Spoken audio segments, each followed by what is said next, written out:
Howdy, howdy. Howdy. And welcome to But It Was Aliens, the extraterrestrial comedy podcast where we probe paranormal lore of an otherworldly origin to uncover whether these events really did come from another world. We take it in turns to do most things in life, including hosting this podcast. And today I'm hosting. I'm Kev. Alongside me, taking those turns with no idea what's coming up, is Granville Moonwalker. Today, we are heading to the 13th of August, 1975. Alamogordo in Chihuahuan Desert, New Mexico. I'm so glad that's you pronouncing that. I was trying to pronounce it how it's spelt and then realised that you'd actually put how to say it next to it. I knew that was going to trip me up, so I had to... I don't know that I've said this on the podcast, well, I don't even know if you know this actually, but when I was little, and this is completely genuine, I had a speech impediment. My family thought that I had a learning disability. I used to go to a speech and language, when I'm really little, I used to go to a speech and language therapist, and I used to get these speech cards to take home and read. And so I developed the habit to read things. I self-taught myself to read, basically, and I read things phonetically. So you'll hear me often on the podcast reading things exactly as they're spelt, and that's because that's how my mind works, because that's how I learned to read. Ah, puts a new spin on Colonel Colonel. Chihuahuan. So now, I would be a terrible friend if I was to take the mick out of that and... Oh, you crack on. I take no offence. Laugh at it, like, down the line when we're doing podcasts. But then I'd also be a terrible friend if I didn't do that. So I'm going to opt for the second one. Fine choice. Yeah, I used to say things like gosh and geen instead of washing machine. I was just rushing to get my words out, basically, but I needed to learn to slow down. But as a result, as I say, I taught myself to read through these cards and whatnot. And I can remember one of my older sister, sitting there reading them to me a lot when I was really little as well. It's a very nice sister of yours. Who listens to this podcast. You are a very nice sister of his. So, to begin, I'd like to introduce you, Mr. Moonwalker, to... What? So, whilst you're reading, I read that as I would like to introduce you to Mr. Moonwalker. Ah, no. I would like to introduce you, Mr. Moonwalker, to 32-year-old Sergeant Charles L. Moody. Sergeant Mad Eye Moody. Ah, great name. Mad Eye. Is he going to have like some proper eye that's all out there? I've got a picture of Mad Eye Moody for you here. Before we do, there's a few characters that like come to mind. One of them is Sloth from Goonies. Like the way his eye goes all mad. Not where I thought you were going. And then what's the name of that professor in Harry Potter that's got the weird goggles? Oh, what's his name? Just goes like all over the shop. What's he called? He's the one that turns what's his face into a ferret or something, doesn't he? Yes, he does. Yes. And oh, look. I can't believe you didn't get his name, sir. I don't know what his name is. Mad Eye Moody. Oh. That's his actual name. I didn't bloody know that. I don't watch Harry Potter. Yeah, and he turns Malfoy into a ferret. That's it, Malfoy. Potter. I say I don't watch Harry Potter. I've seen them all. Clearly you knew who this was. You just didn't know his name was Mad Eye Moody. When you said Sloth, I was thinking in your head you're going to go straight to Mad Eye Moody. Like, I'm thinking Sloth from the Goonies. Hey, you guys! Like, I've seen them all, but I'm not that into it to know who anyone really is other than Snape. Have you got Hogwarts Legacy? Have. Tell me you don't love that. It's okay. Whoa. Tell me you don't love it. That's what I said. I don't love it. You lie. I'm going to turn you into a ferret now.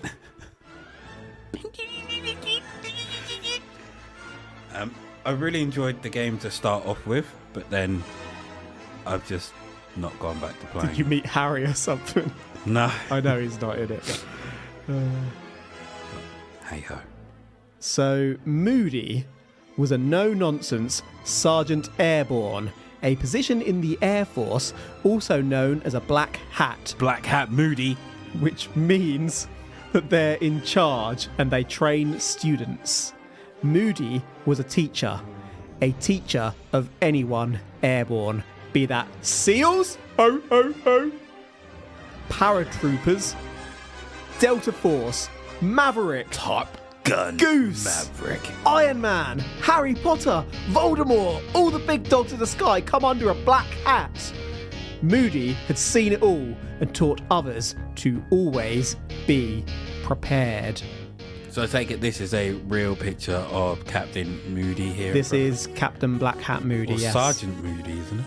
Sergeant Captain Black Hat Moody. Got to know who he is already. Colonel Moody, No, he isn't was it? a Sergeant Airborne. Sergeant Captain Colonel Moody. Sergeant Captain Colonel Mooney.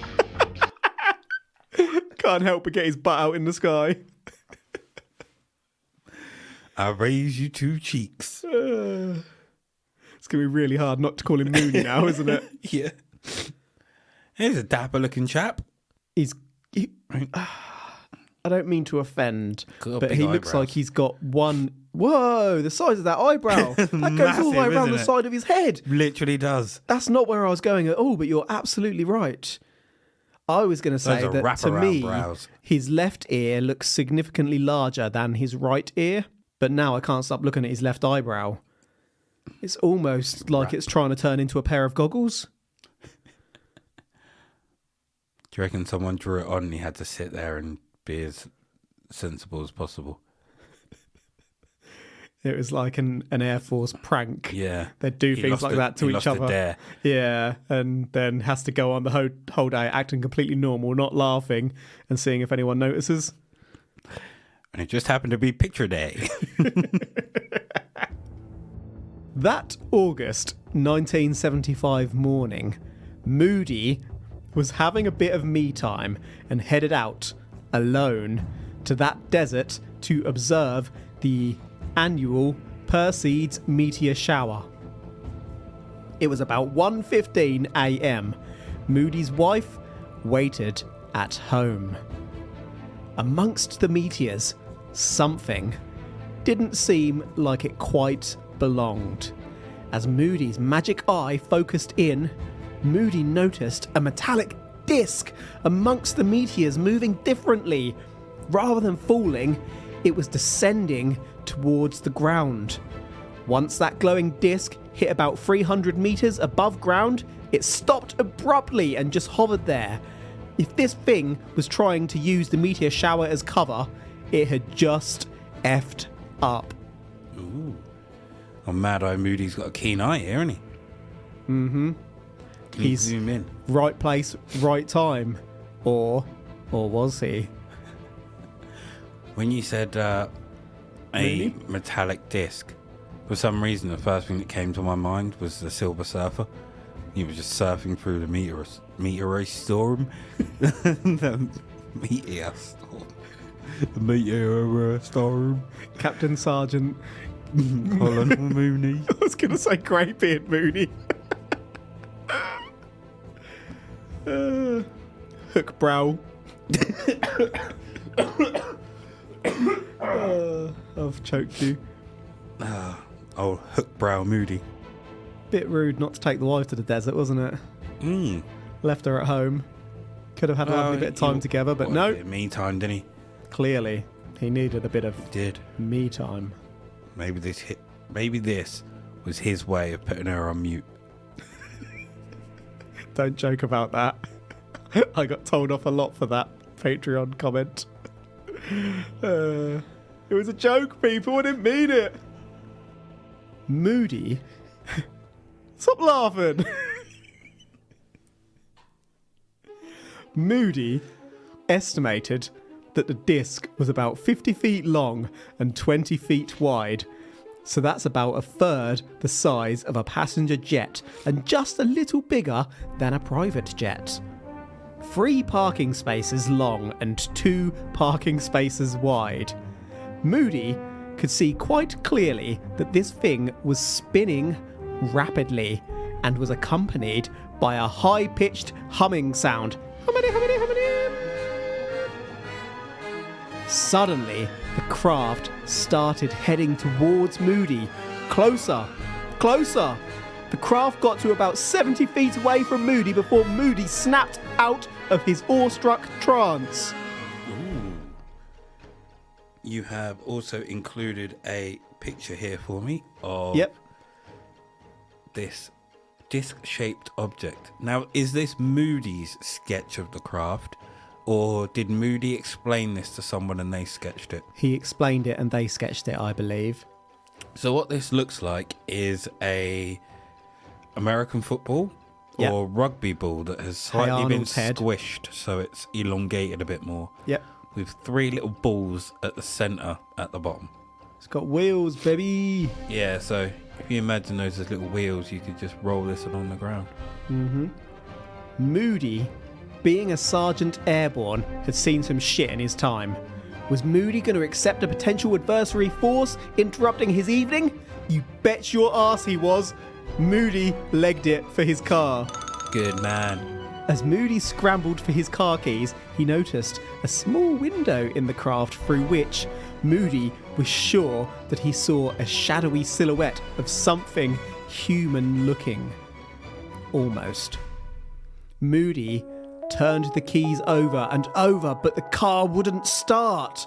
Moody's entire body went numb, possibly with dread. But suddenly, the craft just took off, and just as it did, Moody's car started. Lost time, baby. That's going to come up, isn't it?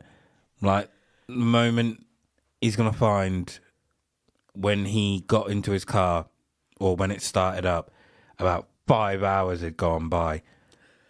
And the last thing he remembers is trying to start the car. The disc shooting off is them dropping him back where he was. He would have got probed. It's almost as if you've covered more than 160 cases of alien abduction at this point. Or alien visitation, rather, not just abduction. Some would say we're experts now. Some would say we're ufologists /UFOlogists / former MIBs. Paranormal investigators of sorts. You should put that on your CV. Paranormal investigators, extraterrestrial investigators. We're EIs. Ghostbusters. Yeah. Oh. Underlay. When Moody got home shortly after and told his wife about his sighting, the clock read 3 a.m. Now remember, this had all gone down about 1:15 a.m. Moody was sure that these shenanigans hadn't gone on for an hour and 45 minutes. Moody, though, got on with life and went to bed. The next day, Moody noticed a pain in his back. This pain got worse over the next day, and within a couple of days, Moody's back, and indeed his lower body, had developed a large, unexplained rash. Abducted, baby. Moody saw a doctor, and weirdly, the doctor recommended that Moody explore self-hypnosis to remember how he got the rash because Moody was clueless, but Moody did share that he couldn't remember his full night in the desert. A few weeks later, Moody would indeed begin piecing together his memories. I mean, it's very weird for a doctor to go from, I can't diagnose you, go to regression therapy. Yeah, go get hypnotised. I don't feel like many doctors would go that route today. Not at all. I don't even know if many would go back or go that route then. I reckon. I know of one doctor who would.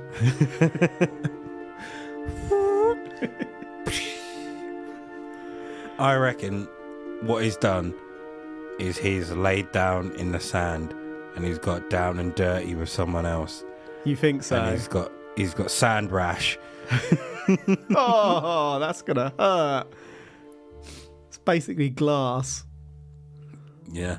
He's gone out and he's done the dirty, and he came back with a rash, and he wanted a good excuse to tell the wife. That's what you're going with. Mm-hmm. He's got sand rash. Butt rash. Oh, if he's got butt rash, then who's he been out meeting? If it's his back and lower body. Someone else from the Air Force, one may speculate. I just meant he could have been laying down. Oh, I was going for he was the receiver. Oh, no. I just meant laying in the sand. Well, we went to different places, didn't we? Little bump and grind. His butt was grind in that sand. Left him with a butt rash. I was about to move on to the next section, and I just thought of the way you said butt rash. Little butt rash. It turns out that night, as Moody went numb, 2 6-foot creatures approached Moody. The creatures wore tight black clothes with no visible zips or buttons, so we can't rule out that they wore gimp suits. The creatures were hairless, had big heads, big eyes, and small ears and noses. The skin colour was grey. Moody got out of his car and engaged in some fisticuffs with the creatures. Moody lost consciousness. So Greybeard has also put in a picture here of some sketches of the 6-foot creatures that beat the piss out of Moody. Smacked his ass. Now, there's 2 different artists who have sketched these. One of them looks hilarious. It's got a massive forehead, and it looks like it could have been done by like a 10-year-old. Whilst the other one looks really detailed, like simple but detailed. This is an artist. This is a strong character. I mean, look at the ear. Look at the line from the neck to the chin. Look at the mouth. All in proportion. And I mean the picture on the right, not the one on the left. The one on the left's got the big forehead. So I've written a big note on the notes here saying ignore the ones on the right. In huge red font, and you've chosen to ignore that. That's not huge red font, it's underneath it. Massive. My eyes didn't gaze that low. I had pictures of aliens in front of me. The sketch on the left of like the Frankenstein grey, Mars Attack style, that is based on what Moody saw, whereas the one on the right is just a generic drawing of greys. It's not based on Moody's account. Oh, okay. Hence why I said ignore the one on the right. To be fair, the one on the left could just be a human with a bald head and a massive forehead. And I'll post that on our Instagram at But It Was Aliens podcast. When for he those does, curious. ignore the pictures on the right. I may not even post them. Moody awoke to find himself on the floor, presumably inside the craft, still numb but also feeling as if he had weights on his arms and legs and was therefore paralysed. The creatures spoke, but their thin lips didn't move as they did. One, who Moody presumed was their leader, asked Moody, without those lips moving, if Moody was going to behave himself. Are we going to have to beat you down again? Moody said that he would, and then the creature touched Moody with a rod. Ow. Moody was no longer numb and could move again. He got rodded. So they were like, here's a paralyzer! Basically, they've got a magic rod that can turn paralysis on and off, it would appear. They were like, are we going to have to beat that ass? He was like, nope, I surrender. I give in. He didn't fancy it again after the first They time. were like, okay. Took back the paralyzer! 6-foot greys in black gimp suits with no hair. Mm-hmm. Are you fighting them, or are you just accepting what happens? If they're in gimp suits, I'm probably... You're accepting. No. because there's a direct sexual association in my mind. With a black suit. If you see a gimp suit, then I just think that's going to be someone dirty after the case we covered for New Year's Day 2023. It was New Year's Day, wasn't it? The gimps. Oh, I believe so. Or New Year's Eve, if not. Regardless, yeah, I've just got a sexual association with gimps in my mind that I want nothing to do with. So if they come at me, I'm fighting them off, I'm afraid. I'm generally a lover, not a fighter, but if my hole is at risk here, I don't want none of that. Each to their own, of course, but I'm swinging. I'm swinging for the fences. I'm trying to get my hands on that rod. I'm going to give him a hug. One of your hugs. Yep. Once Mr. Moonwalker's got his arms around you, you're not escaping. I'll make them cry. Like that friend of ours. Or I'll take them to Suplex City, bitch. Moody was taken to a white room where one of the beings told Moody, "I will not hurt you. I'm sorry, I'm not trusting anyone that tells me they won't hurt me. We are not meant to hurt you." Okay, I'm definitely not trusting them then. We're not meant to, but you know, we might. But we might. Especially with that voice. We shouldn't, but we could do if we wanted. But we won't. That's really creepy. But we could. Really creepy. Oh, you like that?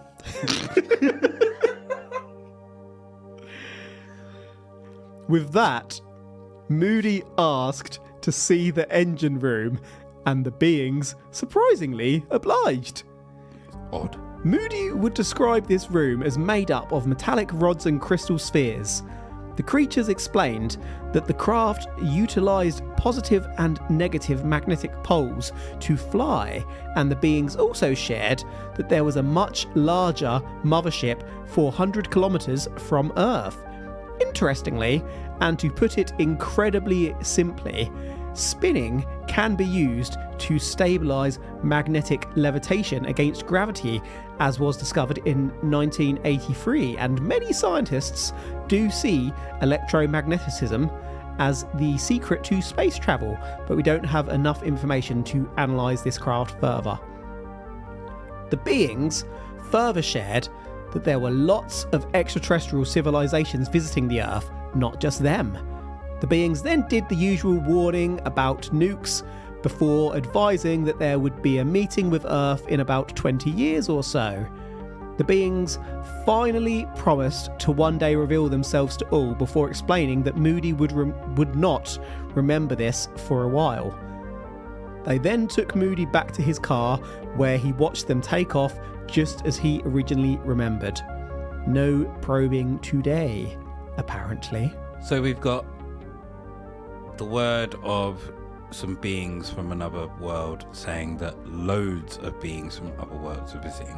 Mm-hmm. So why do you think they are visiting? Are they taking samples here? Are they just trying to see what each one can get away with? Like they have, wouldn't it be international, would it be like an intergalactic space bet to see how close they can, how close they can get to Earth and humans without being spotted? Or they're testing their technology on us. Well, they're not trying not to be spotted here, are they, when they've gone and picked him up and... Yeah, but I mean, they could be testing their technology. Maybe they're testing their technology to make people forget. Yeah, that's what I mean. Like they're going down. I wonder if they'll remember this, or their technology. Yeah, why would they tell him so much if that's not what they were testing? They've picked him up for no real discernible reason because they haven't done anything other than paralyze. Maybe they were testing the paralyzer. Either that or the memory, or maybe both. But yeah, I agree. Further than those two possibilities, it's hard to come up with any other reason as to why they were taking Moody. But even if you're testing the paralyzer here, you could literally just leave him there. And watch him and see how long it takes. For it to wear off. Just stick up a stool. Can you move?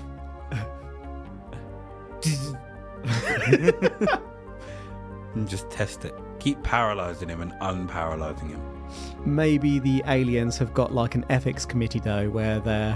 One paralyzer a day. Yeah, they don't like to be crueler than they need to be to folks less advanced than them. Okay. I mean, to them, yeah, it could be like shooting fish in a barrel. So they have to apply to the committee to Taking get candy from a permission to baby. conduct these experiments, and they only got permission to hit him twice with the paralyzer.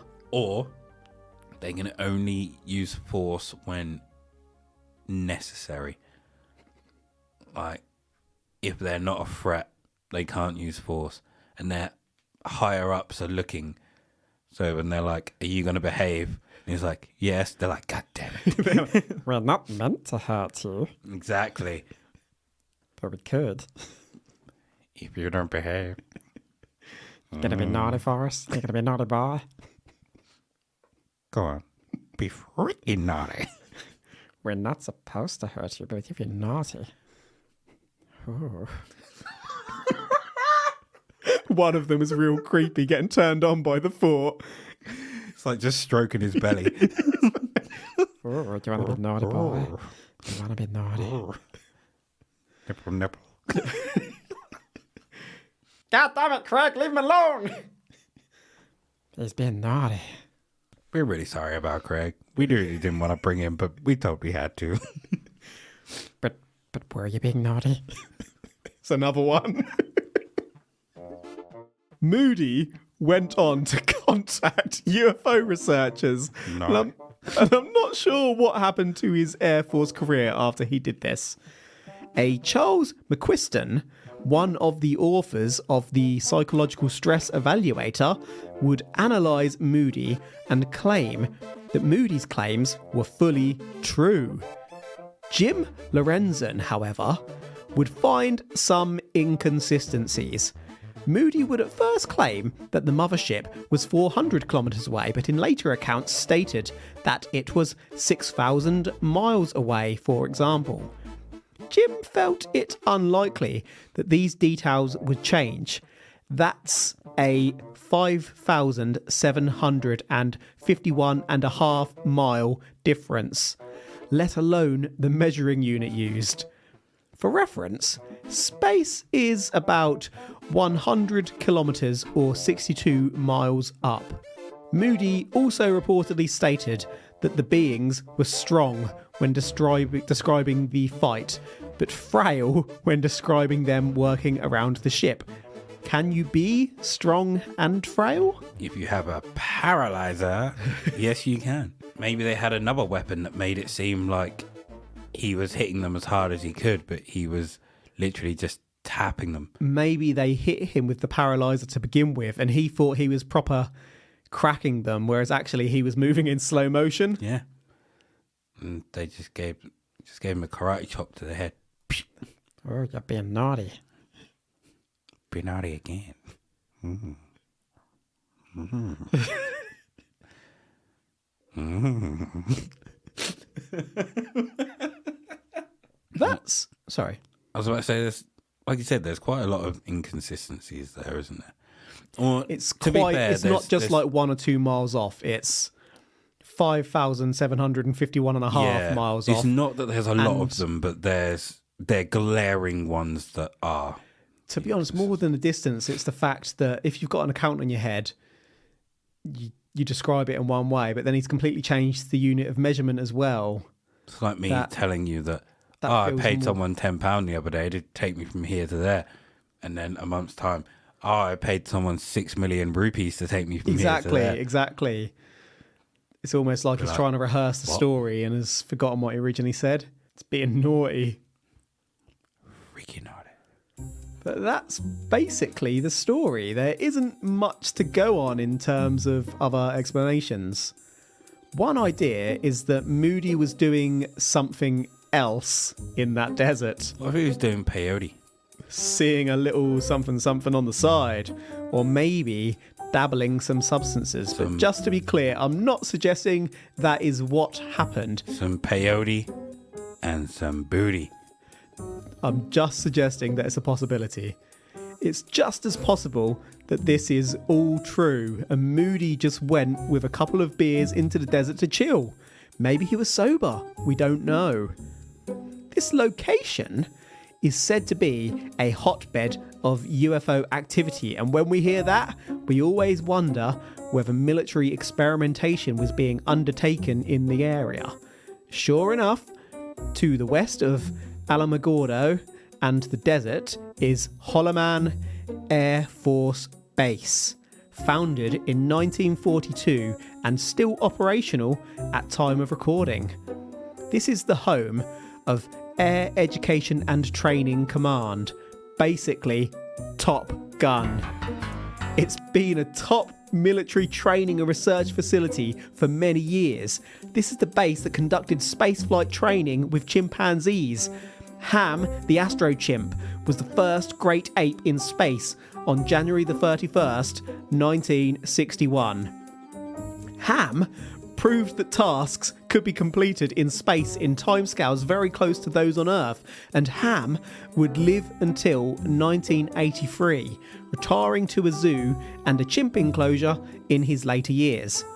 Holloman Air Force Base is itself not far from the largest military installation in the USA, White Sands Missile Range, which, by the way, was the site of the first detonated nuclear bomb, Trinity, as part of the Manhattan Project.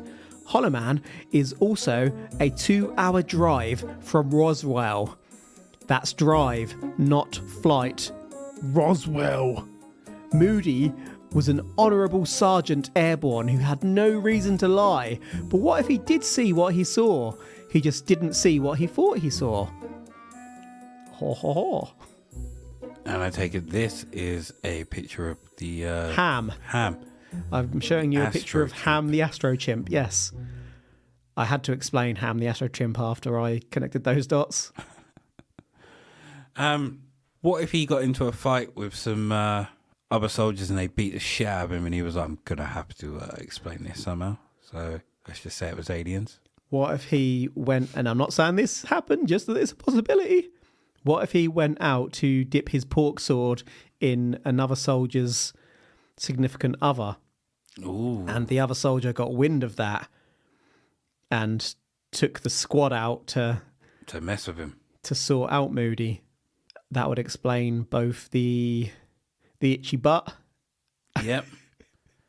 Maybe they covered him in something, and that's the only way. Or maybe he was doing the business it. when they arrived, so he got that sand butt, as you said, but then got his ass beaten to boot. Or not necessarily sand, but there's a lot of plants and stuff that are out in the desert. Maybe he rubbed up against one accidentally. Got a cacti in his ass. Yeah. A couple of needles near his needle. And ended up with a rash. But so you're not feeling the butt rash. You're feeling butt rash.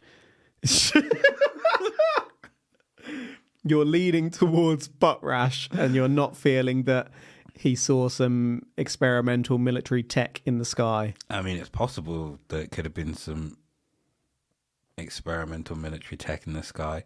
However, it's probable butt rash.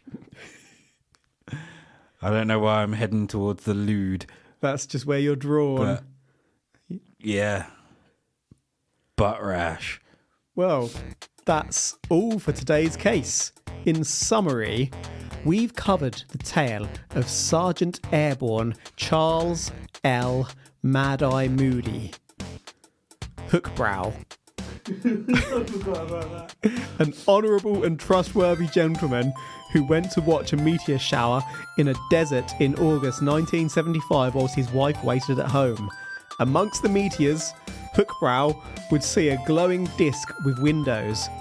Moody tried to flee the scene, but his car wouldn't start, and self-hypnosis, as recommended by a doctor after Moody developed a rash on his ass, we may or may not have had that, and lost some time, would later help Moody to recall that he'd got into some fisticuffs with a couple of greys before being taken aboard.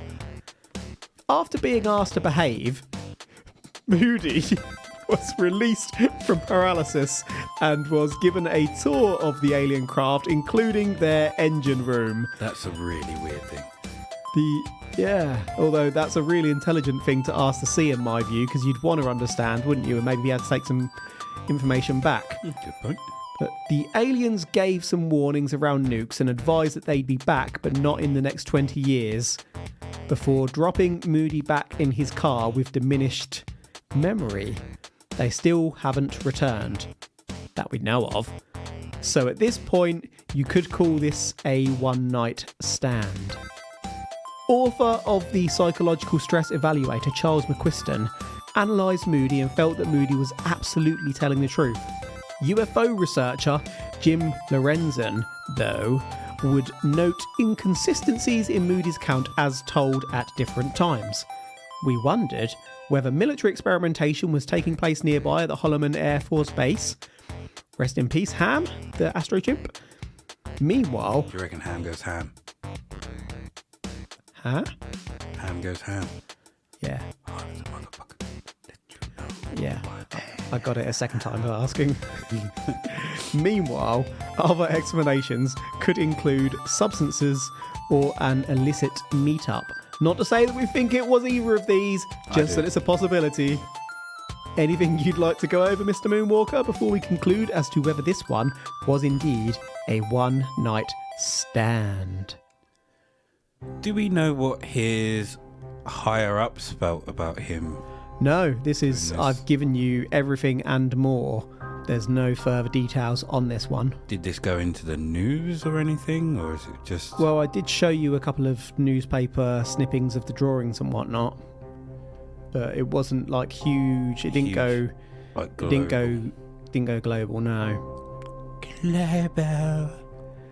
One of those ones that's picked up every now and then, but there's not a huge amount of evidence to shit on my own parade. I mean, it's a really weird one. Like, you would assume if a soldier of his stature was to come out and say that they saw something like that, it would be much bigger than what it was. Possibly, yeah, possibly. So on that basis, and maybe they covered it up.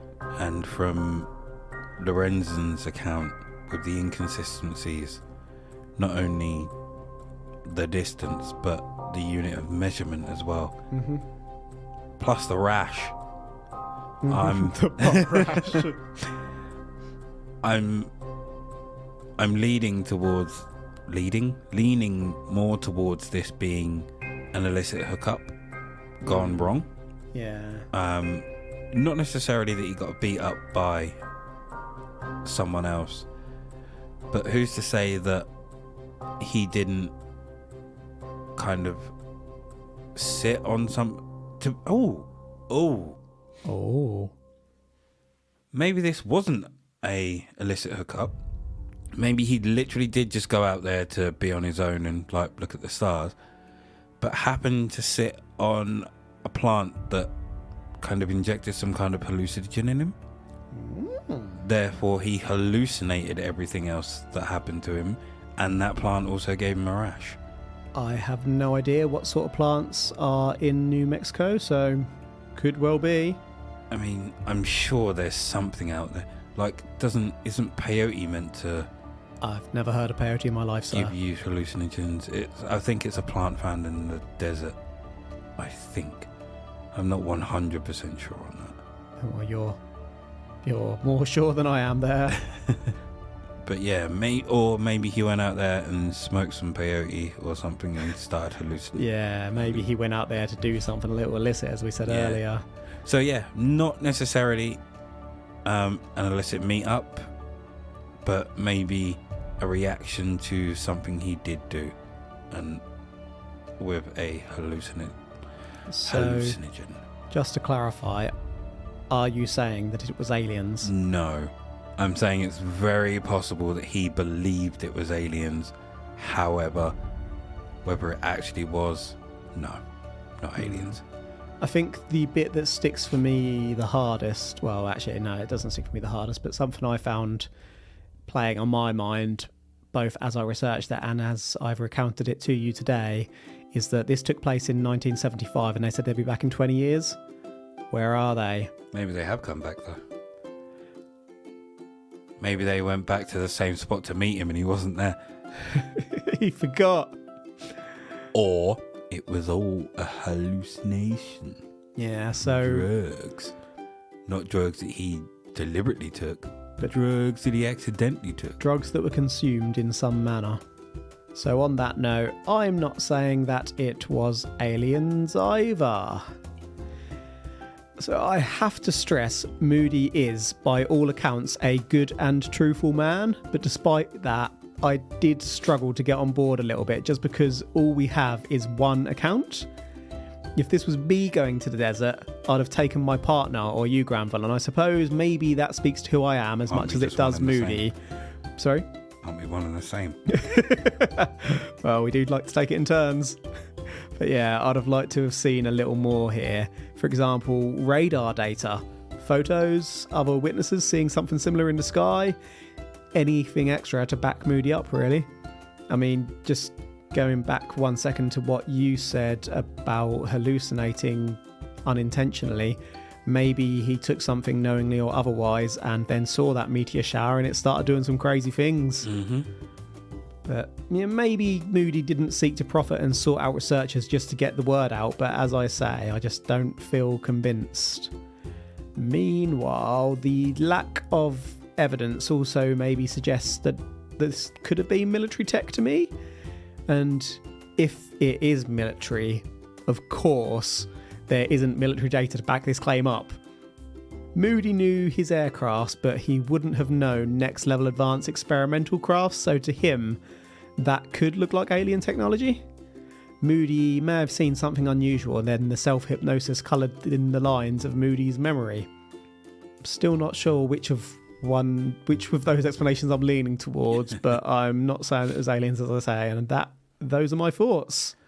Do you have anything to add, Mr. Moonwalker? What if it was a experimental craft and he shouldn't have been out there, but he was?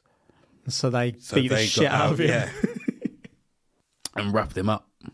Possible. And they were probably wearing suits that were totally different to what they would normally wear to protect them from whatever they were trying. Possible. Could have been wearing bobsled suits.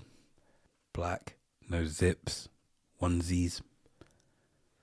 Then how do you explain the butt rash and the bad back? Maybe they whooped his ass so much. They whooped his ass. And as he tried to scarp her, they were like pulling at his clothes to give him a good beating, and he got sand rash. Got sand in his vagina. Well, that is a wrap for today, folks. So thank you for listening to But It Was Aliens. If you've got any feedback or suggestions for future episodes, you can find us on the Twitter. At But It Was Aliens. Or if you just want to chat about the show, we have a privately public Facebook group connected to the But It Was Aliens Facebook page, and that group is called Extraterrestrial Towers. And may I just ask you, Mr. Moonwalker, did it feel good to be able to shout that again after your recent illness? Yes, it did. Extraterrestrial Towers is where we generally plan for our first contact with aliens. And at the moment, the consensus seems to be that we are going to show them Brendan Fraser's The Mummy. To be honest, it's more of a tent than a tower at the moment, but there is room for expansion. It'll be a teepee before we know it, baby! If you enjoy our nonsense so much that you want to hear what we make of... hear us decide officially for the whole of humanity whether other paranormal cases really are paranormal using the most accurate scientific methodology, well, you can actually do that too.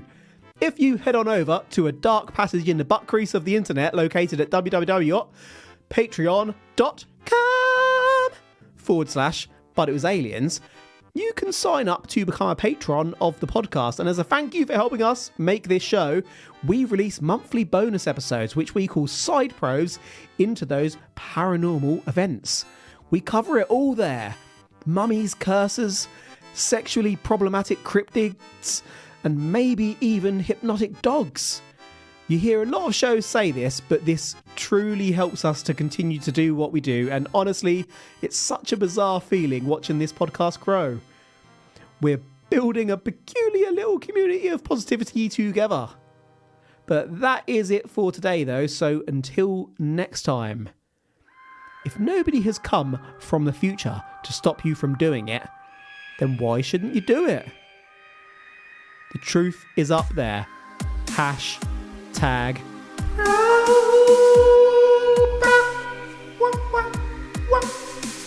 Boom.